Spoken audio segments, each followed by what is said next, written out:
मोहतशम सामी हजरात, इस आखिरी सबक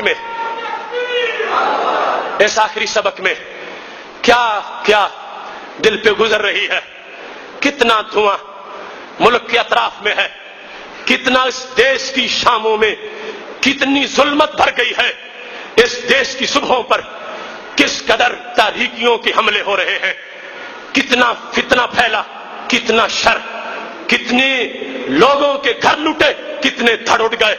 आज इस्लाम, बस इस्लाम का मौजू बयान करते वक्त मैं आलम कुफर तक भी यह बात पहुंचाना चाहता हूं, बजरिया इंटरनेट जो पूरी दुनिया पे आवाज पहुंच रही है, हम उन लोगों को बताना चाहते हैं कि तुम हमारे इस्लाम को 2 नंबर लोगों वाला इस्लाम ना समझना, जिन्होंने इस्लाम का हुलिया बिगाड़ के पेश किया है।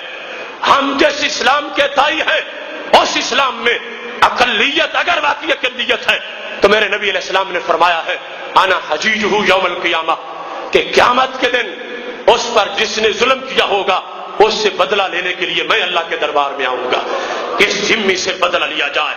हमारे इस्लाम को दहशतगर्दी का ताना मत दो, ऐ यहूदियों ईसाइयों, हमारे इस्लाम को तुम धमाकों के ताने मत दो, वो तुम्हारे फालतू हैं जो ये करते हैं। हम जिस इस्लाम की बात कर रहे हैं, मेरे नबी अलैहिस्सलाम ने देखा था एक शख्स छुरी लेके तेज कर रहा है और बकरी को बांधा हुआ है, बकरी के सामने छुरी तेज कर रहा था। फरमाया हल्ला कब्ल अन तज्जाहा, अगर तेज करनी थी तो अलहदा तेज करता, तू छुरी बांध के बकरी क्यों छुरी तेज कर रहा, तू इसको तकलीफ दे रहा। और ज़बान जायज है मगर डराना जायज नहीं है। तूने मेरी उम्मत के एक फर्द पर जुल्म किया। ऐ गैर मुस्लिमों, जिस नबी का हमने कलमा पढ़ा और जिनका इस्लाम हमारे पास है, उनमें इंसानी आबादियों तो क्या, हैवानों के आराम का भी ख्याल रखा जाता है। मेरे नबी अलैहिस्सलाम ने फरमाया, मन हमल अलैना सिलाह फलैसा मिन्ना, जो मारने के अंदाज में डराने के लिए असला लेके मेरी मिल्लत में चला, और मेरा उम्मती नहीं किसी और का कलमा को होगा। मेरे महबूब अलैहिस्सलाम फरमा गए, ला तत्रुकु तैरा फी औकारिहा फइन्नल लैला अमानुल्लाह, फरमाया अगरचे परिंदों का शिकार जायज है मगर हलाल परिंदा रात को, कोई परिंदा जब रात को अपने घोंसले में सो रहा हो, फरमाया तुम पे हराम है, तुम जगा नहीं सकते। इन्नल लैला अमानुल्लाह, फरमाया रात हमने अमन की उनको डिग्री दे दी है। मैं नबी हूं परिंदों का, मैंने कहा परिंदों मेरी उम्मत तुम्हें छेड़ेगी नहीं, जहां चाहो रात को घोंसलों में सो जाओ। हम उस इस्लाम वाले हैं जिसमें परिंदे की नींद का भी बड़ा एहतराम होता है। घरों में सोए हुए को घर वो बारूदी सुरंगों से उड़ाए नहीं जाते, यहां परिंदों की नींद का भी बड़ा एहतराम रखा जाता है। हम उस दीन के मुतवाले हैं, उस शरीयत के दावेदार हैं, वो खाना साज शरीयत नहीं, वो रसूल अल्लाह सल्लल्लाहु अलैहि वसल्लम की शरीयत, जिसमें ये हमारे नबी अलैहिस्सलाम ने वाज़ेह फरमा दिया, ला तदरिबू वजूहद दवाब, किसी जानवर को तुम मुंह पे नहीं मार सकते, जानवर को। क्यों? पर इन्ना कुल्ला शैइन युसब्बिह, हर शय तस्बीह करती है। मारना है तो और जगह मारो जरूरत के पेश नजर, तुम जानवर मुंह को नहीं मार सकते। मैं पूछता हूं उन परिंदों से जो सर काट के उलमाओ मशाइख के चौकों में लटका के अपनी झूठी शरीयत के नारे लगा रहे हैं, कहां से तुमने ये सीखी शरीयत? गैर मुस्लिमों मत भूलना, और इसकी वजह से हमारे इस्लाम से बेजार मत होना। ये हमारा इस्लाम नहीं है, हमारे इस्लाम ने तो जानवरों के चेहरे पर भी मारने से मना फरमाया है। इस्लाम बस इस्लाम की सदा इस दुनिया के सहरा में मैं उस हकीकत को जो मदीना शरीफ से चल के आई है वाज़ेह करना चाहता हूं और बयान कर कि आज जिन हालात से हम गुजर रहे हैं, इस्लाम की तालीमात का जो हमसे तकाजा है, उसके पेश नजर बतौर एक खास जो हमारे मुल्क में नामूस रिसालत के मसले पर इस वक्त कोताही का सिलसिला बढ़ता जा रहा है, उसे अच्छी तरह रोशन और बेदार मगज से सोचने की जरूरत है। अभी कल का वो गाफिल हुक्मरान जो आज मुंह छुपाता फिर रहा है, उसके अहद में जब 295 सी को खत्म करने के लिए ऐलान किया गया था, हम अहले सुन्नत व जमात का पहला जुलूस था जिसने चंद मिनटों में लाहौर को हिला के रख दिया था। हमने जेल की सलाखों की तो जियारत की, मगर उस अहद के उस डिक्टेटर को अगले दिन अपनी जुबान से ऐलान करना पड़ा کہ 295 میں کوئی تبدیلی نہیں کی جائے گی، لیکن اس وقت پھر آج کے غافل حکمران وہ اس مسئلے کو چھیڑ رہے ہیں، بلکہ میں سمجھتا ہوں ایک پوری کمپنی ہے بد دماغ لوگوں کی اور نام نہاد روشن خیالوں کی۔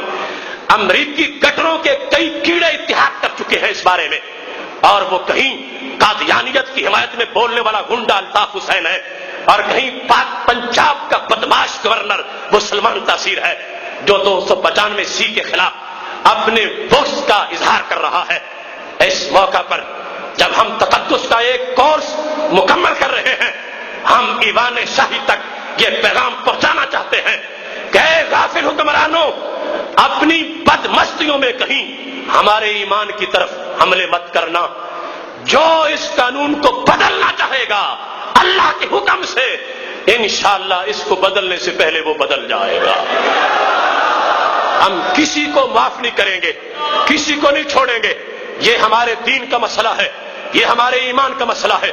میں سمجھتا ہوں اس ملک میں بلیک واٹر اور بلیو واٹر جیسی جو آفتیں ہیں، اور امریکی CIA کے جو درندے ہیں، اور جو اس ملک کے اندر بیرونی ایجنسیاں اور پاکستان کی ایجنسیوں کے اندر جو چھپے ہوئے زہریلے کیڑے ہیں، وہ اس ملک میں اقلیتوں کا مسئلہ اس انداز میں اٹھا رہے ہیں کہ انہیں مظلوم کر کے پیش کیا جا رہا ہے، مظلوم بنا کر پیش کر کے، جیسے ثانیہ گوجر اور اس طرح کے واقعات ہیں، تاکہ 295 کے خلاف بولنے کی مہلت بن جائے۔ ہمارے ملک کی بہت سی نام نہاد سیاسی جماعتیں جو اپنے نام کے ساتھ مسلم کا لفظ اٹیچ کرتے ہیں، اپنا اس معاملے میں آ کر اپنا بھٹا بھا رہی ہیں، اور ان کے بہت سے شتونگڑے اس قانون کے خلاف بھی بولتے نظر آ رہے ہیں۔ میں سب کی طرف پیغام بھیج رہا ہوں، جو کرسی پہ بیٹھے ہیں وہ بھی سنیں، اور جو کرسی کے منتظر ہیں وہ بھی کان کھول کے سن لیں۔ یہ قانون جس کی بات ہم کر رہے ہیں اور جس کے بدلنے کی بات تم کر رہے ہو، اس قانون کا وہ مضمون ہے کہ جو اس رب نے دیا جو ساری کائنات کے تبادلے کر دیتا ہے۔ اس واسطے اس قانون کی خاطر جو ہمارے ایمان کا حصہ ہے، یہ سیاسی جماعتوں کے لوگ اپنے امریکہ کے سامنے قد بنانے کے لیے ایسے بیان مت داغیں۔ سیاسی شتونگڑے، بچونگڑے اور سیاسی یتیم اور بکھوڑے اس طرح کی باتیں کر کے اپنے ریٹ امریکہ برطانیہ سے مت لگوائیں۔ ہوش کرو، اگر کلمہ پڑا ہے تو واشنگٹن سے ریٹ مت لگواؤ، مدینے والے سے ریٹ لگوا لو، پھر وہ سروری ملے گی، وہ سکندری ملے گی کہ جس کو کوئی ہٹا نہیں سکے گا۔ اس واسطے یہ بطور خاص جو ناموس رسالت کا معاملہ ہے، اس سلسلہ میں ہم دیکھتے ہیں ہم سے بڑھ کر ملت کا بچہ بچہ اس غیرت پر کٹ مرنے کو تیار ہے، اور یہ اس حال میں بیٹھے ہوئے شاید ایک انسان کا بھی میرے ساتھ اختلاف نہ ہو، ہم سب کا مشترکہ یقین اور ایمان ہے، ناموس نبی کی خاطر ہم ہر باطل سے ٹکرائیں گے، جو راہ میں ہماری آئے گا ہم اس کو مار گرائیں گے۔ یہ مسئلہ ہے جب ایمان کا، کیا خطرہ ہے جسموں جاں کا، اس مسئلے کو جو چھیڑے گا پھر تاج اچھالے جائیں گے۔ کیا حاجت ہے ہمیں زندگی کی، پھر زندگی میں شرمندگی کی، سب بار کے پونجی چندڑی کی، خود بدن پہ کفن سجائیں گے۔ گستاخ نبی کا چلتا پھرے کیوں عاشق دل میں جلتا رہے، گستاخ آگ لگا کے ہی سینے کی آگ بجھائیں گے۔ اس راہ محبت میں ہم سے مہمان بنے جو جیلوں کے، کل کھلتے بری کے باغوں میں تختوں پہ دیکھے جائیں گے۔ اس راہ میں جن کو زخم لگے وہ پھول ہیں گویا جنت کے، کل محشر میں ساقیے کوثر بھر بھر کے جام پلائیں گے۔ محبوب کی عزت گر مانگے آصف کی جان بھی حاضر ہے، ایک جان نہیں ان پہ تو لکھ بار بھی صدقے جائیں گے۔